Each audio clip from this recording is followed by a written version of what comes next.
Так, уважаемые гости, мы начнем нашу пресс-конференцию. Приветствуем всех наших гостей нашего фестиваля.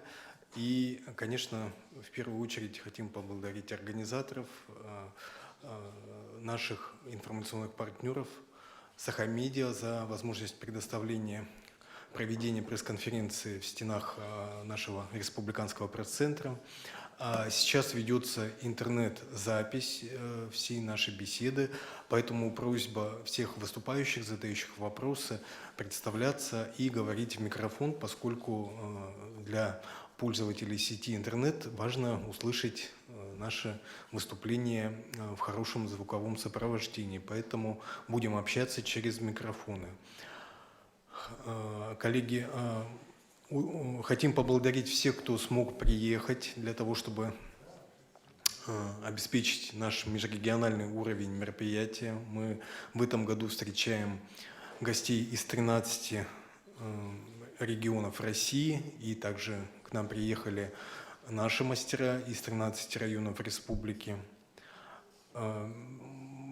Также мы очень рады встречать наших почетных членов жюри, которые представляют московские институты, которые занимаются косторезным искусством. И Яна Викторовна представит всех участников пресс-конференции. Да, я просто хочу небольшое вступительное слово сказать перед тем, как мы начнем пресс-конференцию.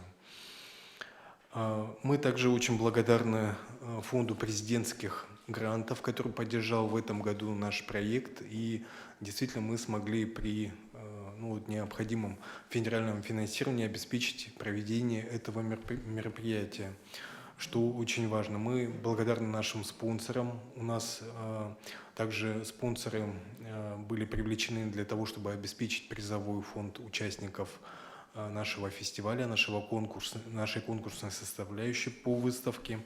Это акционерное общество «Алмаза Анабара». Также ООО «Наш ледниковый период», наш постоянный партнер, Ленское объединенное речное пароходство, народный депутат Владимир Ильич Чичигинаров, концерт «Сахабулт», ООО «Керги», Павлов Александр Кириллович. Мы благодарим наших партнеров. И также небольшую информацию скажу о том, на каком этапе сейчас находится, на каком этапе развития находится косторезное искусство в республике. У нас в настоящее время работает в этом направлении более 200 человек. Это сами косторезы, 71 косторез, и также их ученики, учащиеся учебных заведений нашей республики. У нас насчитывается 10 мастеров-косторезов со званием «Народный мастер» Республики Саха-Якутия, 18 мастеров-косторезов со званием «Мастер народных художественных промыслов» и 12 членов Союза художников России. Это профессиональные косторезы, которые представляют свои работы на международных, межрегиональных выставках. И работы нашей якутской школы, они находятся во многих музеях мира, являются уникальными артефактами якутской культуры, и в том числе, конечно, они находятся в фондах Национального художественного музея Республики Саха-Якутия, фондах сокровищницы Республики Саха-Якутия, которые составляют национальное достояние нашей республики. И обучение мастеров-косторезов, специалистов, молодых специалистов по косторезному делу у нас происходит в 3 СУЗах. Это наше художественное училище имени Петра Петровича Романова, Намском педагогическом колледже имени Винокурова, Якутском колледже технологии и дизайна и в Российском государственном институте культуры и искусства. И я передаю слово Яне Викторовне для того, чтобы она рассказала в целом о нашей выставке и о наших гостях, участниках пресс-конференции. Добрый день, уважаемые участники научно-практической конференции и 7-го фестиваля косторезного искусства народов России. Ну, благодаря гранту Фонда президентских грантов Российской Федерации мы сегодня, значит, проводим и фестиваль, и научно-практическую конференцию. Но я хочу сказать, что это у нас в Якутии, вот в истории нашего фестиваля, да, который проводится в течение 14 лет, 2005 года, это уникальное событие. Собрались все региональные традиционные школы косторезного искусства. Давайте похлопаем всем, поприветствуем.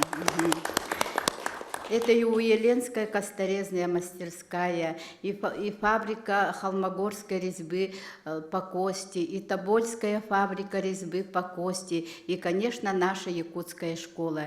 И наши, значит, вот ведущие фирмы по косторезному искусству, город Москва, ледниковый период, наши коллеги из Тывы, из Бурятии, из Алтая, из Ненецкого автономного округа, Семало-Ненецкого автономного округа. И, конечно, не приехал наш тоже коллега Сушко из Камчатки, но он будет участвовать заочно. Поэтому мы будем считать, что у нас участвует 14 регионов Российской Федерации и одна зарубежная страна.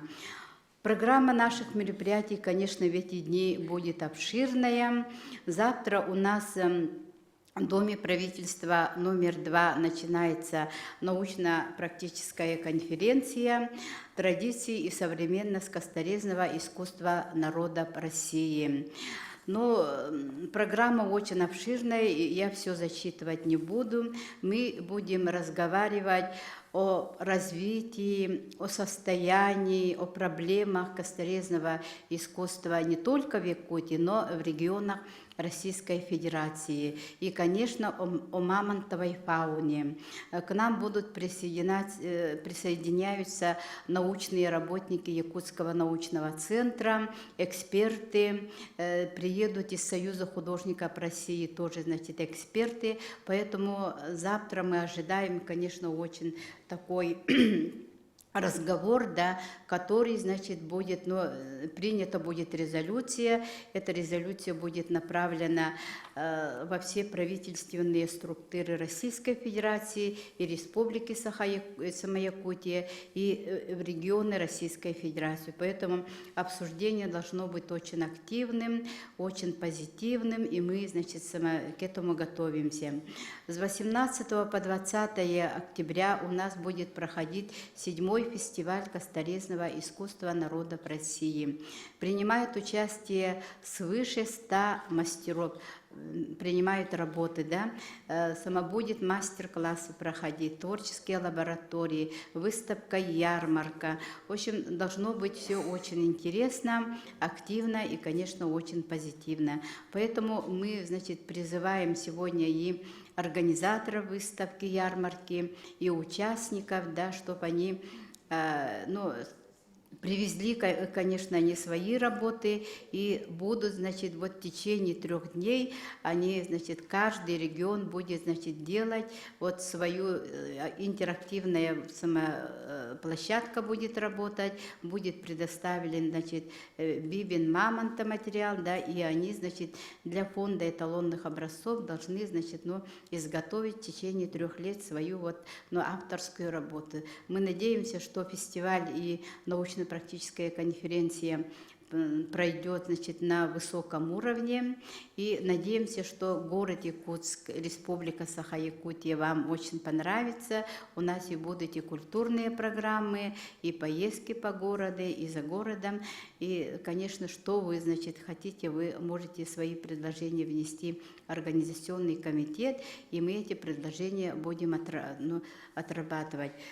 Конечно, в развитии косторезного искусства вот за многие годы, да, после перестройки очень много проблем с сырьем.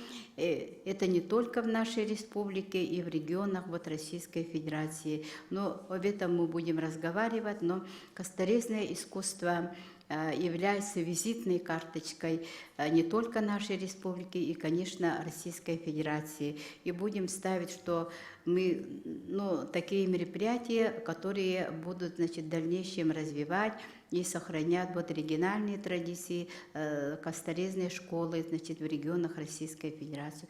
Поэтому от вас ждем предложений сегодня. Будем обсуждать мы резолюции в Доме дружбы народов. Чтобы активно было, позитивно. И, конечно, ваши предложения будут уже внесены в проект резолюции научно-практической конференции. Пока у меня все. Яна Викторовна, представьте, пожалуйста, участников пресс-конференции и, наверное, попросим их тоже выступить со своими впечатлениями и планами по участию в нашем фестивале. Неверова Ольга Алексеевна, директор фабрики холмогорской резьбы по кости, Архангельская область. Так, Так, Чукотка еще не приехала. Так, Нейковчен Маргарита Николаевна, директор Тобольской фабрики художественных и косторезных изделий, Тюменская область. Вместе с ней, значит, приехал мастер косторез Кугаевский Дмитрий Алексеевич. Пожалуйста. Корольков Сергей Владимирович, мастер косторез, заведующий отделом художественного и прикладного творчества окружного дома ремесел, город Салихар, Ямало-Ненецкий автономный округ. Да, встаньте. Так, Идне Виктор Федорович, мастер косторез, Ямало-Ненецкий автономный округ. Адаменко Татьяна Евгеньевна. Она представляет Ненецкий автономный округ, мастерская, Суховарова, да? Суховарова Ольга Сергеевна, мастерская Нерей, Ямало-Ненецкий автономный округ. Ненецкий автономный округ. Вилка Николай Ефимович, мастер косторез, Ненецкий автономный округ. Киргизов Николай Михайлович, Красноярский край, Таймырский, Долгано-Ненецкий район, мастер косторез. Чемитов Бато Мунхобалдуевич, Республика Бурятия, заслуженный художник, народный художник Республики Бурятия. Знаете, вот в Бурятии есть такое понятие, да, драгоценности Бурятии. И вот я считаю, что на этот фестиваль приехали драгоценности России. Так, дальше идем, да. Лапа Эдуард Семенович, Республика Тыва, преподаватель специальности резчик, Тувинский горно-технологический техникум. Салчак Икир Оол, в нашей республике он второй раз, мастер косторез, преподаватель Федерального казенного профессионального образовательного учреждения, город Кызыл. И к нам, значит, должен, значит, приехать из Гренландии, из Дании Ким Нука Кленц, это мастер косторез, тоже директор компании. И, конечно, Федор Касперович Щедловский, так, город Москва, ледниковый период. Ну вот всех самознакомил. И присутствуют, значит, наши тоже ведущие мастера, значит, косторезы, председатель Союза художников Республики Саха-Якутия Амыдаев Василий Николаевич и Постников Гаврил, он представляет колледж технологии и дизайна, значит, Республики Саха-Якутия. И Гоголев Александр Николаевич, директор Национального центра прикладного искусства и художественных промысла Семях, Республика Саха-Якутия. И к нам еще, значит, вот Чукотка. Дубасов Геннадий Митрофанович. Пожалуйста, Геннадий Митрофанович. Он представляет, значит, Чукотский автономный округ и должны сегодня подлететь директор Уеленской косторезной мастерской Оскин Анатолий Александрович. Пока в таком составе. Еще не подъехали, значит, не прилетели город Хабаровск, так, Республика Алтай и Чукотский автономный округ. Сегодня они прилетают. И наши уважаемые жюри из города Москвы. Вот так. Татьяна Викторовна, тогда попросим наших гостей выступить, наверное, с первыми Да. впечатлениями. Мгм. Пожалуйста. Ну, я хочу, чтобы слово сказал наш уже ветеран нашего фестиваля, да, Федор Касперович, Шедловский, город Москва. Я рад видеть много знакомых, друзей, коллег и, конечно, и новых встреч, и новых знакомств. Это праздник, и я хочу, чтобы он завершился большим фейерверком, то есть большой радостью, большим общением, поделиться опытом, поделиться проблемами. Это, наверное, самое главное, что нужно сделать на этом фестивале. Потому что, когда мы говорим о тех проблемах, которые вообще встречаются у косторезов, у организаторов, эти проблемы, как правило, тянущиеся. Их сразу не решить. Но вот каждый раз, с каждым годом, то есть много чего происходит позитивного, много движения, которые помогают, в общем-то, не умереть этому промыслу. Есть, знаете, народные промыслы, да? Есть ремесленники, которые работают. Но для того, чтобы создать мастера с большой буквы и шедевры, для этого как раз и должно быть огромное поле ремесленников. Если их не будет, создавать мастеров большого уровня не получится. Только лучшие из лучших становятся теми звездами, которые потом ориентируют всех остальных. Поэтому я думаю, что сегодня мне особенно сказать, вот сейчас именно не могу, потому что сильно волнуюсь, но в течение всей конференции буду активно работать в этом направлении. Спасибо.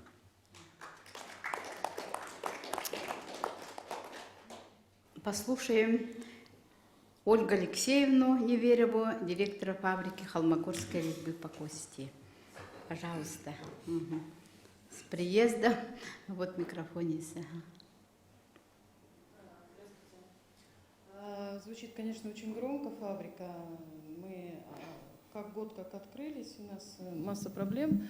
Я сама мастер, когда-то работала на фабрике, я знаю, что такое фабрика, а мы пытаемся стать фабрикой. Надеюсь, у нас получится, и к нам отнесутся с пониманием. На конференции первый раз, я, конечно, наслышана о масштабах, но не довелось быть. Надеюсь, что будут полезные знакомства. По интернету многих знаю, и хотелось бы пообщаться, и благодарна, что пригласили. Спасибо.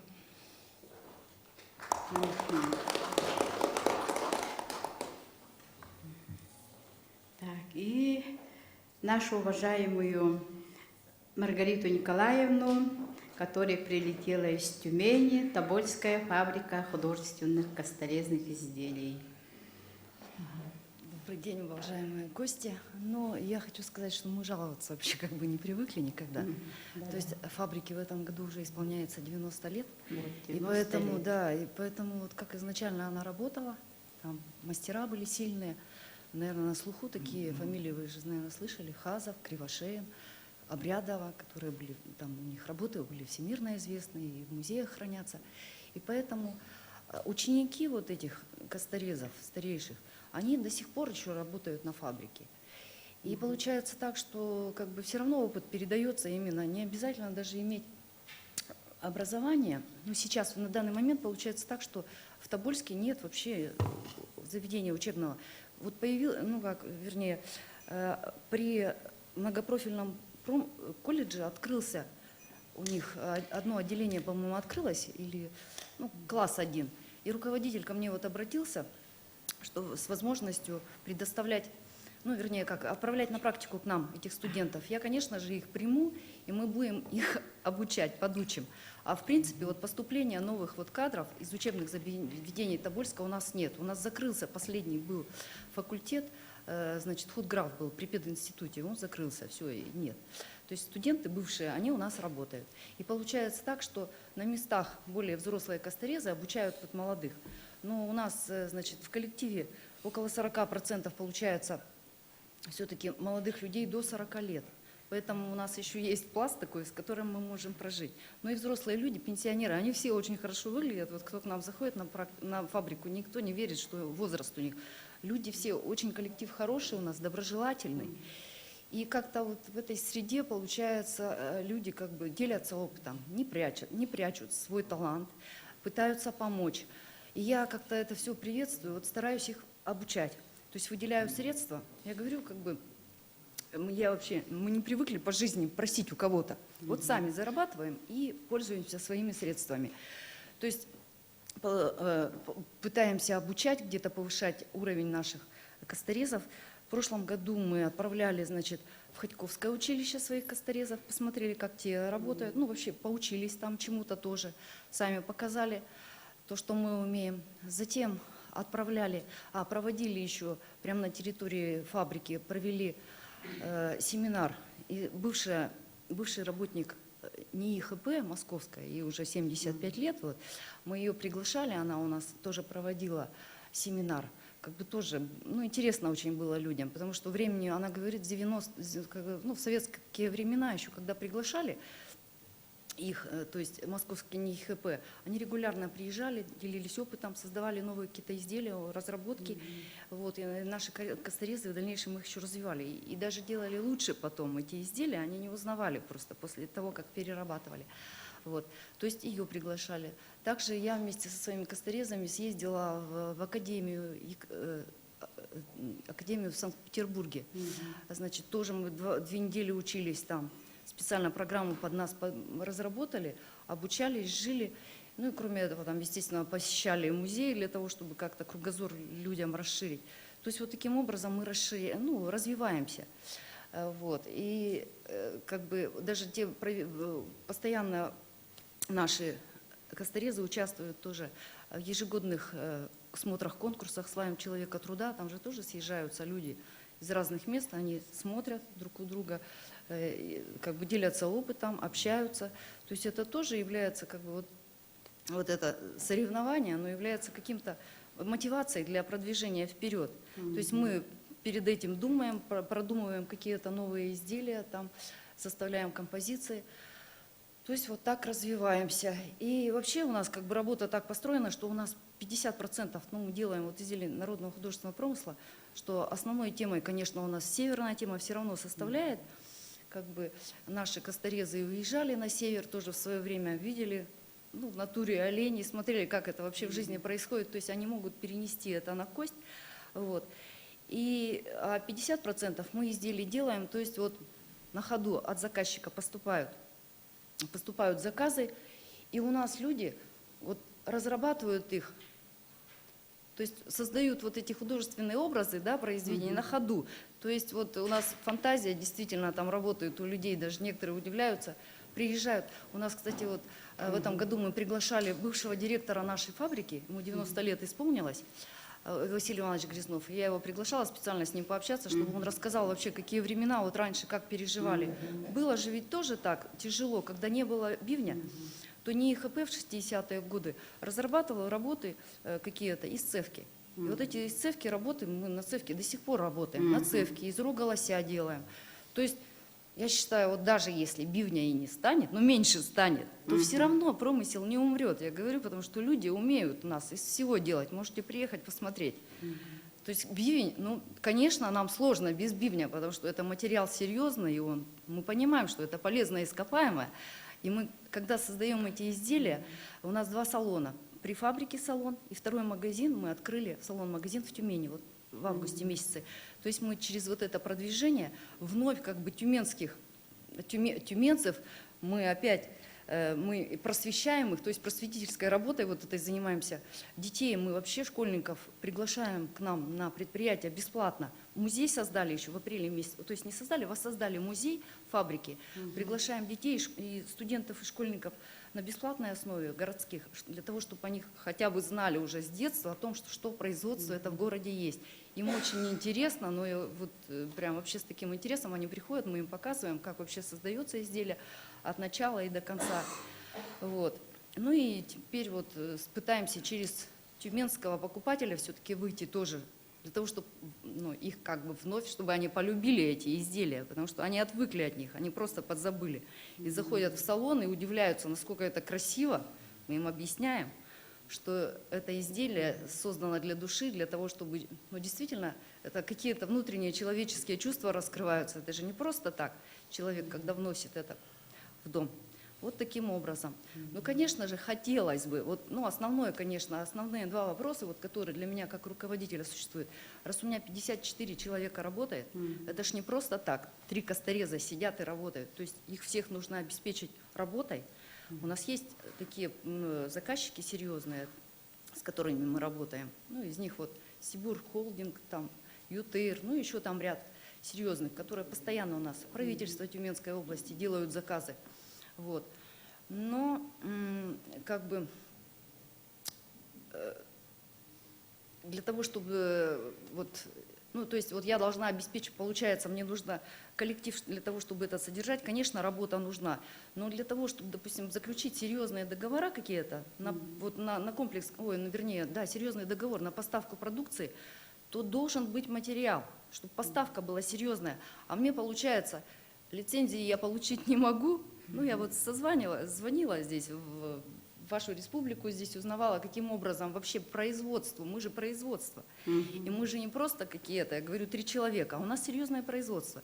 И мы создаем эти изделия. Почему производством не дать возможность более проще, чтобы не было каких-то препонов для получения лицензии на тот же бивень. Для того, чтобы я знала, что у меня есть сырье такое, я могла тогда уже заказы серьезные какие-то делать, поставлять, и работа фабрики наша будет, естественно, уже более стабильная.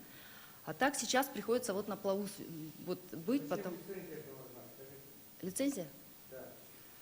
Так я же смогу тогда бивень так же получать, как, вернее, здесь же, но не получать... Что? Для того, чтобы бивень иметь лицензию, не нужно. Купить можно. Лицензия выдается для того, чтобы собирать. Добывать. А где вы там собираете? У вас здесь нельзя собирать? Здесь нет? Конечно, нет. Вы не представляете себе о том, о чем вы сегодня говорите, почему я объясню. Да. Дело в том, что это такая удача, что мы говорим о том, что человек нашел бивень, это удача. А мы не говорим о тысячах людей, которые вложили деньги в моторы, в бензин и ничего не нашли. Мы о них не говорим. Нет. Это то же самое, как все благодаря Джеку Лондону знают о Клондайке, о том, что там золото добывали, а на самом-то деле там из 100 только 1 получил доход. Из 100 человек, то есть там было 10 тысяч этих старателей, так вот 100 только старателей получили доход. А уже об этом говорить трудно, да. Так вот, смешно говорить, ведь сегодня бивня в нашей стране продается, по крайней мере, на сегодняшний день около 43 тонн. А вы говорите о каких-то лицензиях. Это не проблема. Если даже не лицензию, в любом случае, бивень же, он находится все равно в вашей республике, правильно? Закон о недрах, он принимается, там все равно... Нет, причем? Это другая история. Нет, но все равно, даже... Все равно у вас. И поэтому или договора, допустим, у поставщиков по нормальным ценам закуп, чтобы вести, а не так, как мы у перекупщиков. У нас поступает заказ. Мы, получается, у перекупщиков... А молоко вы не у перекупщиков получаете? Любой сегодня продукт, любой материал покупается через я говорю, у меня перекупщика. 54 человека, я еще раз говорю, мне нужно создавать... я хочу сохранить промысел, раз уж мы взялись за это дело. Поэтому это серьезно. И я не собираюсь, если до меня эта фабрика работала, почему я должна на мне, чтобы оно закончилось, понимаете? И я хочу, чтобы продолжалось это дело и серьезно. То есть для меня, вот я говорю, проблема закуп хорошего сырья и обучение, конечно, студентов. Хорошо. Потому что, да, то есть получается, что учу я на свои деньги. То есть вот нет такого, вроде бы и на семинарах, не на семинарах, были там форумы в Москве, вроде бы говорят о том, что создать площадку для обучения, да, вот где-то в Москве, допустим, на какой-то основе тоже, чтобы можно было, ну не всех, естественно, но единицы тех более талантливых детей, ну вернее не детей, а работников, также им семинары проводить для каких-то, ну для разработки новых каких-то работ. Вот это. Я думаю, это не производство где-то. Понимаете, художник это такой человек, штучный, он сам должен родиться. Ну, Его трудно воспитать. правильно, Морально но жизненные его качества. нет, ну теоретически все равно новые какие-то, ну, я Понимаете, считаю, уже это производство. искусственно невозможно У вот него так производство. выводить художников. Как мамонт, он также его находят случайно, как у нас в тундре. Нашел человек мамонт, он его не берет, он зовет другого человека, чтобы тот его взял. Потому что если он возьмет, то у него родственники умрут, ну, по поверьям таким. Понимаете, там такой, это штучный товар, и мамонт как душа художника. Тут, ну, можно я вот вам скажу пару слов по Да. поводу художников? У нас в Тобольске есть художники, которые не хотят, они не хотят и работать на фабрике, и не хотят опыт ну, передавать, конечно, понимаете? много И что? такого.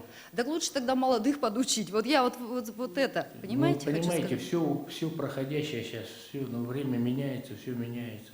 И мамонты ушли тоже когда-то. Ну, если И так мы считать, тоже, тогда вообще видать, работать. Нет, ну тогда вообще можно не работать. Ну, я так не считаю. Надо, значит, создавать некую организацию, всероссийскую или международную, чтобы вот такие мастера, как вот все мы тут собравшиеся, ладно, мы не будем говорить про молодых, нам бы вот свои семьи скормить, детей воспитать, поколение, может быть, наших детей будут, понимаете, да? Вот это самая такая болевая точка у мастеров. Ну, Виктор Федорович, у него же это оригинальная традиционная школа, у него Да. производство. Это мы Там не вспомним. только там один мастер, у Конечно. него коллектив творческий. Конечно, она ставит свои проблемы, там сырье в первую очередь. Правильно ставить вопросы. И обучение Так что очень об важно. этом будем разговаривать, хорошо? И Всё, на спасибо. круглом столе, и на Спасибо. конференции вступлении вы свои предложения готовьте. Сейчас мы хотели бы послушать народного художника из Республики Бурятия, уважаемого Батом Мунго Балтуевича. Пожалуйста. Мгм. Вот микрофон.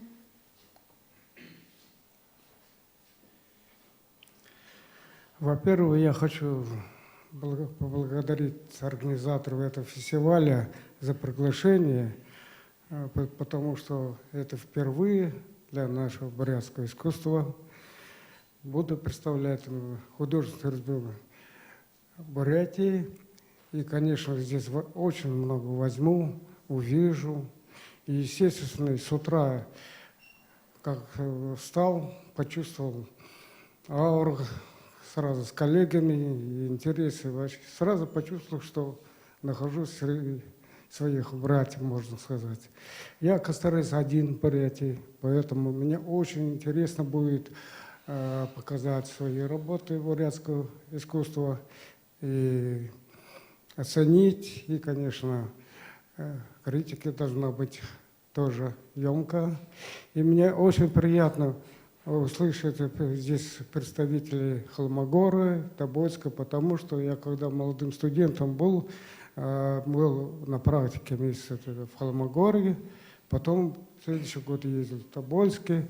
И что есть у меня есть вспомнить, спросить, у них еще есть время. Еще раз благодарю организаторам за это великолепный фестиваль, который я увижу завтрашнего дня. Ну, сегодняшняя уже началась. Спасибо большое. Так, ну, сейчас послушаем Республики Тыва. Кто будет говорить?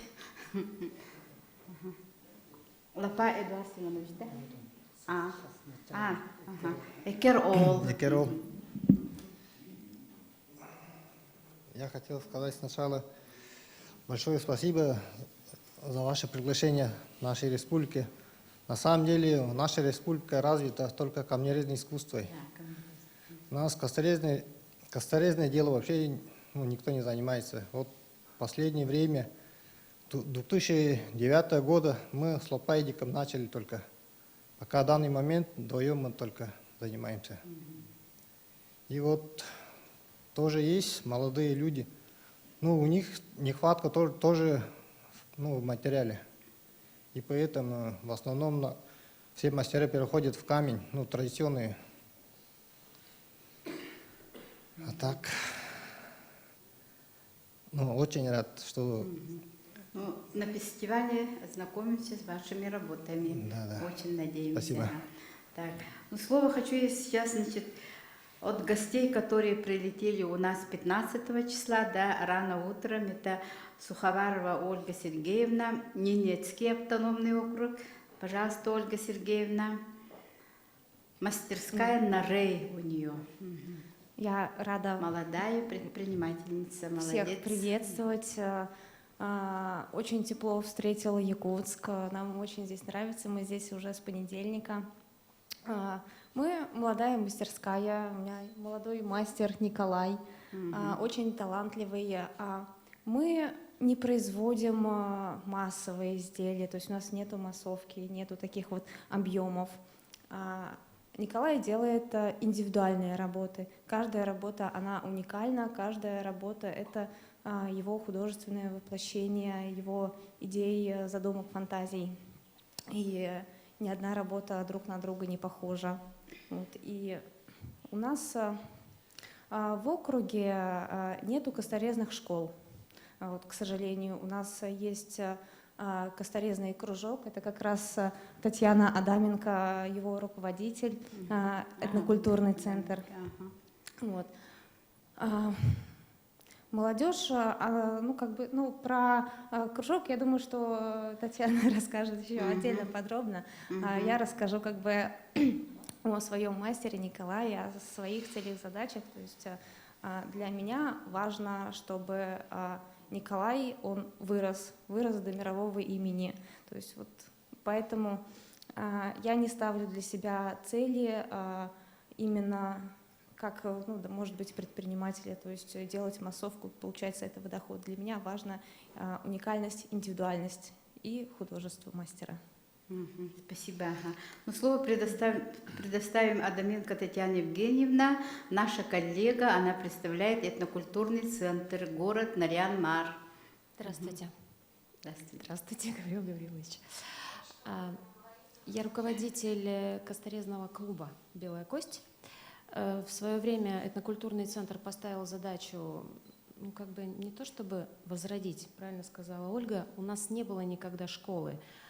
Вся резьба, она сводилась к примитивным вещам. Это, например, для упряжки какие-то нужны были вещи, или ручка совершенно примитивная для ножа.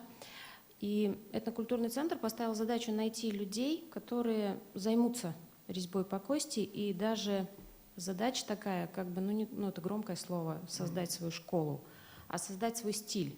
Вот чтобы именно отличалась резьба по рогу и кости в Ненецком автономном округе. Гаврила Гаврилович к нам приезжал. К нам приезжали, кстати, многие мастера.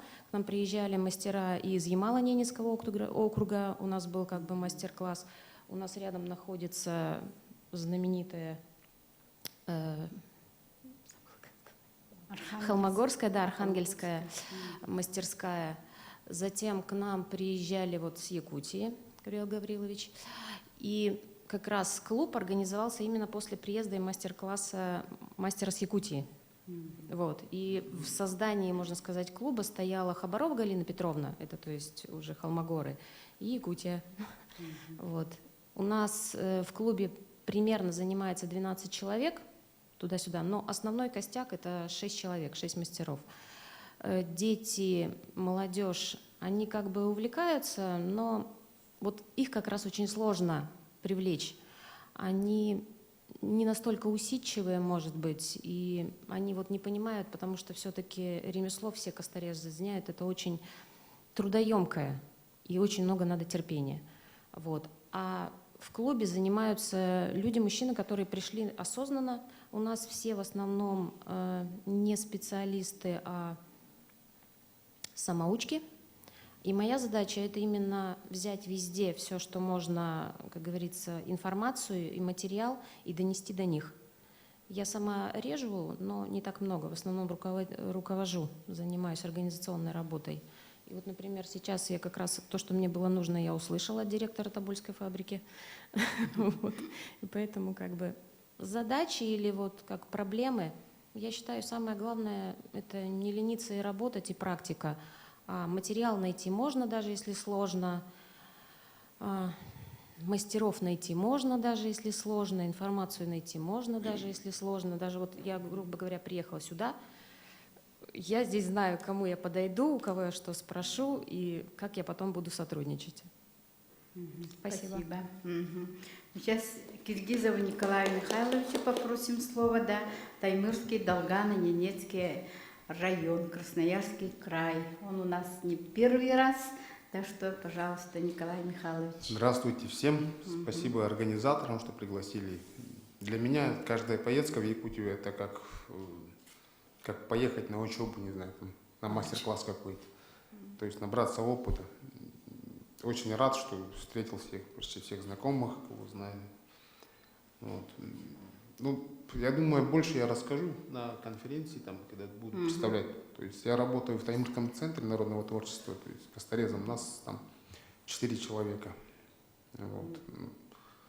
Я думаю, больше я расскажу там, потому что сейчас я не буду все рассказывать. Вот. Всем удачи на этом. Спасибо. Ну, сейчас слово предоставим нашему Союзу художников Якутии. Пожалуйста. Ну, от души приветствую всех наших коллег. Хотелось бы пожелать плодотворной работы на нашем форуме. И хотелось бы, чтобы эта встреча и каждый из нас взял, что-то, обогатил свой такой творческий потенциал. Это для нас очень важно. Мы учимся друг у друга, мы принимаем, мы обмениваемся опытом. И вот по окончании этой конференции, которая будет проведена, и эти научно-практические конференции, я думаю, выработают очень важные такие направления, которые будут необходимы реализовывать. Конечно, здесь необходимо будет работать уже не только внутри, скажем, в нашем сообществе, но и, соответственно, чтобы были приняты уже решения на государственном уровне, органами власти.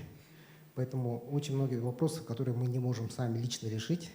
И поэтому хотелось бы, чтобы власти обратили на это внимание и уже были конкретные решения приняты.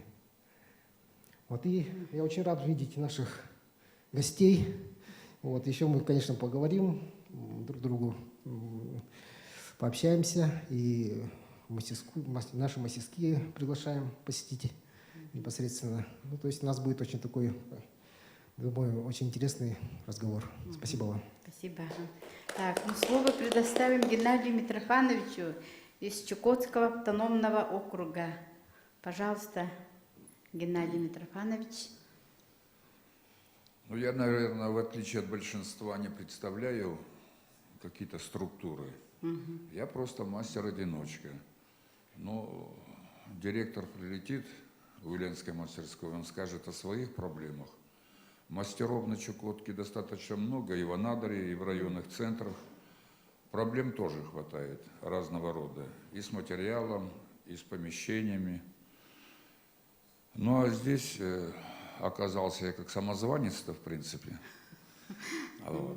Без всякого отбора, без ничего. Поэтому благодарен, что помогли приехать. Учиться никогда не поздно. Хотелось бы еще поучиться. В 2012 году был как раз вот в Холмогорах, в селе Ломоносово, у мастеров там учился. Есть желание попасть на Тобольскую фабрику, посмотреть там. Ну вот, будут возможности, постарайся туда приехать. А так большое спасибо за то, что имею возможность участвовать. Ну вот сейчас у нас имеется прекрасная возможность со всеми регионами познакомиться, со всеми школами тоже, да, поэтому это будет у нас такая площадка, которая должна объединить, значит, косторезные вот школы, отдельных мастеров, которые будут в дальнейшем развивать косторезное искусство Российской Федерации. Все, спасибо мне. Пожалуйста. Уважаемые коллеги, может быть, кто-то хочет выступить? Нет? Вопросы задать? Ага, пожалуйста. Пожалуйста. Ага. Здравствуйте всем. Спасибо большое, то, что мы здесь, то, что вы нас позвали, и огромное спасибо организаторам. Мы представляем Ямало-Ненецкий автономный округ вместе с Виктором и Ядни. Приехали, и, в общем, хороший косторез, он покажет свои работы. Дело в том, что я хочу передать огромное спасибо от всех наших мастеров, то, что мы сюда попали, мы покажем то, что мы делаем. Все, спасибо большое вам. Спасибо. Спасибо. Мы благодарны тоже всем, кто приехал, поскольку для нас важно было тоже собрать все регионы, которые заинтересованы с тем, чтобы выработать вот наши совместные рекомендации для дальнейшего развития косторезного искусства. Пожалуйста, журналисты, вопросы, да? Иван. Иван Барков, представляемся. Иван Барков, журналист Якутия-Инфо. В общем, почти каждый из выступающих обратил внимание на проблему вот именно с нехваткой материала. Вот вы тоже очень горячо как-то выступили, но ваша позиция как-то не очень понятна мне осталась. Так нужна все-таки, наверное, нужно какое-то регулирование в этой сфере. Якутия все-таки является главным поставщиком мамонтовой фауны, все-таки около 90%. Ну, наверное, все, подтвердят, что есть какая-то нехватка, да, в сырье, да? Так или нет? Вот. И в Якутии, насколько я знаю, был фонд в 90-е годы, вы, по-моему, об этом говорили, Яна Викторовна, да, откуда мастера могли взять по доступным каким-то ценам материал для своих работ. Сейчас, как вот вы тоже Клондайк вспоминали, каждый человек может взять, так сказать, аннексию и пойти искать свою фортуну. Но все же какая-то государственная, может быть, не знаю, организация, которая бы занималась добычей мамонтовой фауны и поставляла его в какой-то фонд или продавала мастерам по каким-то приемлемым ценам. Должно такое быть или нет? Ну, как вы считаете? Спасибо. Актуальный вопрос. Яна Викторовна, наверное, да? Так, завтра на конференции, да, к нам придет Терещенко Максим Викторович. Это министр промышленности и геологии Республики Саха-Якутия. Вот это то, значит, министерство, которое выдает, не лицензию, а разрешение, да, на сегодня. И так, он будет говорить о государственном регулировании добычи мамонтовой фауны на территории Российской Федерации, в том числе Республики Саха-Якутия. Но сейчас вносится очень, в Государственной Думе, да, будет вноситься, значит, изменение в закон о недрах, где, значит, будет, Федор Каспирович, наверное, очень хорошо знает этот вопрос, да, где, значит, будет, разрешение, где, значит, будут вот эти, открывать, все эти вопросы. Регулирование будет на государственном уровне. Вот ставится сейчас такой вопрос с мамонтовой фауной. Ну да.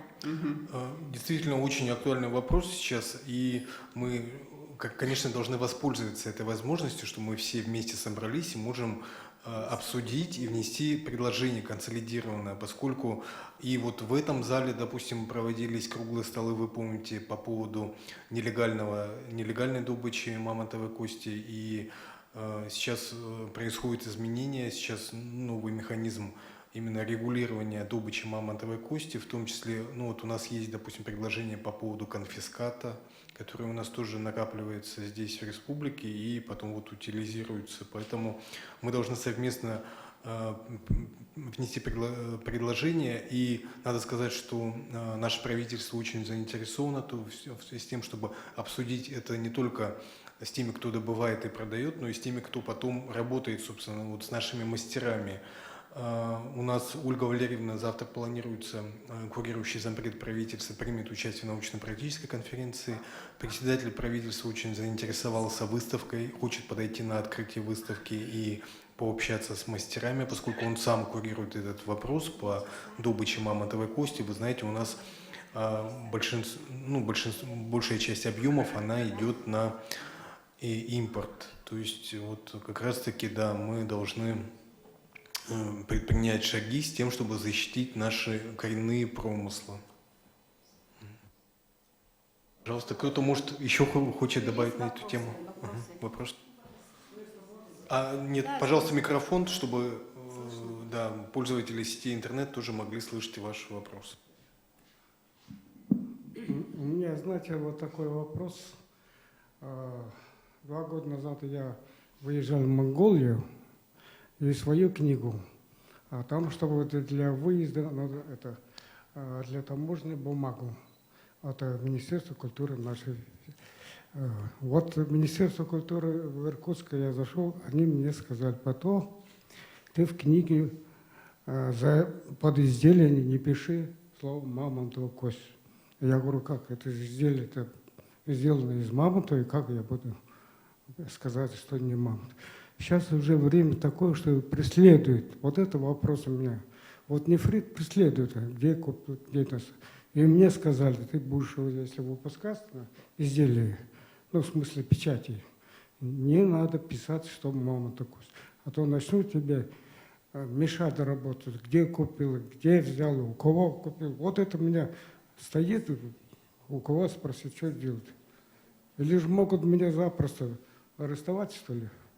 Вот эта проблема Косторызовой. Именно. Потому что они сказали, что эта кость приравнивается как динозаврская кость. И вот это разрешение-то есть или нет? Вот это я хотел спросить. В печати стоит писать? Нет? Пожалуйста, кто может ответить?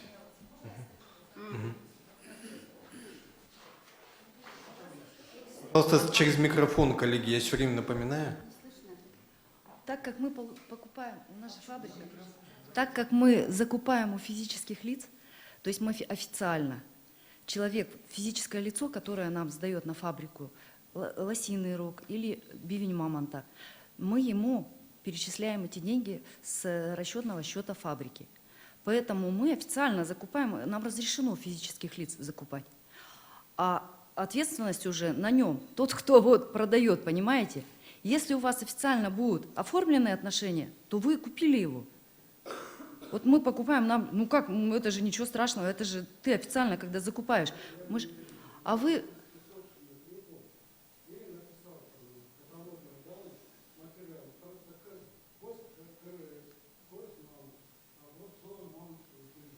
Ну не знаю. Ну вот я вам говорю по закупу, вот, то есть официально, если мы закупаем, вот, у физических лиц можно. Вот я говорю, у меня нет возможности закупать где-то там с аукционов или где. У физических лиц я оплачиваю с расчетного счета и все. А остальное ответственность лежит на этом физическом лице. Мне вообще родственники привозят. Я вообще не закупаю. Родственники привезут. Я тоже порой сталкиваюсь с этим. Но мне приходится Министерство культуры писать. И мы там, как говорится, оформляем свои работы. И уже с такими документами мы можем и за границу поехать на выставку, хоть куда. А можно я внесу ясность в этот вопрос? Немножко, вы знаете, мы все люди, мы можем ошибаться. И вы просто встретили человека, который некомпетентен в этом вопросе. Потому что на сегодняшний день существует 5 видов благородной кости, или дентина, или зубной гипертрофированной ткани. Это бивень слона, зуб кашалота, зуб бегемота, клык моржа и бивень мамонта. Из этих 5 видов благородной кости, которая в торговом понятии называется слоновая кость, легитимен только бивень мамонта. Наоборот, он везде разрешен. Теперь, что касается вообще лицензий или, будем говорить, сбора вот этого уникального материала. Я хочу вам сказать важную мысль, что кроме того, что человек получил лицензию и собрал бивень, доказать право собственности – это еще недостаточно. Право собственности этого человека или этой организации. Для этого нужно сдать отчет о том выделенном участке, на котором эту лицензию тебе выдавали, заплатить все налоги государству или предоставить договора о скупке этого материала у местного населения, а те, кто ему это по договору передал, должны заплатить налог подоходный 13%. Только после этого ты приобретаешь право собственности и автоматически право продажи этого материала другим лицам. Спасибо большое, очень хорошее разъяснение. Я думаю, на многие наши вопросы мы еще получим ответы в течение этих дней.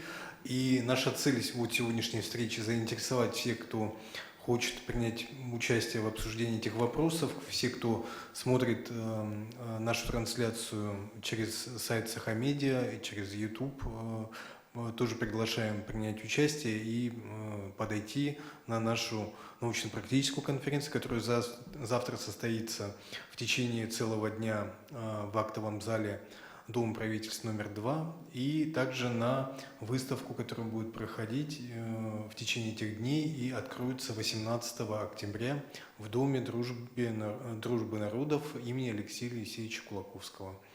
Большое спасибо всем участникам пресс-конференции и настраиваемся на плодотворное, активное взаимодействие и сотрудничество. Всем успехов! И это объявление, да, сегодня в 3 часа в Доме дружбы народов, в 225-м кабинете, это 2-й этаж, да, состоится обсуждение резолюции завтрашней конференции. Прошу всех принять активное участие. Ждем.